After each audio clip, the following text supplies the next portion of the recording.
پہاڑی زبان میں اپڈیٹ سنیے۔ مقبوضہ جموں کشمیر دے لوگ آزادی دا مطالبہ کرنے دی وجہ تھی بھارتی نشانے دے ہوتے ہیں۔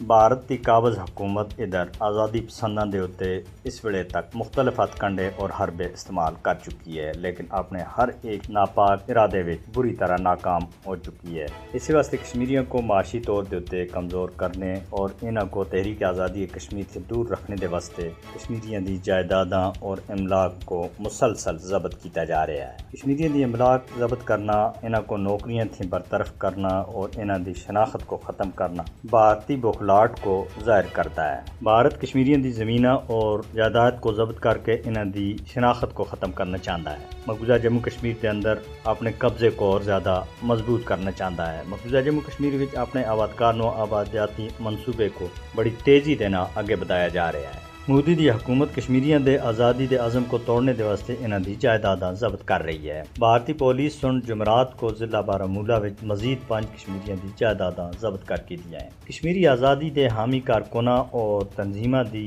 کروڑاں مالیت دی جائیداداں اس ویلے تک بھارتی حکام سن ضبط کر کے دیا ہیں، اور اس ضبطی دا مقصد مقبوضہ جموں کشمیر وچ تحریک آزادی کشمیر کو کمزور کرنا اور کشمیریوں کو تحریک آزادی کشمیر سے دور رکھنا ہے۔ بھارتی حکام سن آزادی دے حامی لوکاں دی سینکڑاں جائیداداں دی نشاندہی بھی کر کے دی ہے۔ بھارت کشمیریوں دی املاک ضبط کر رہا ہے تاکہ انہاں کو تحریک آزادی کشمیر دی سزا دتی جلے۔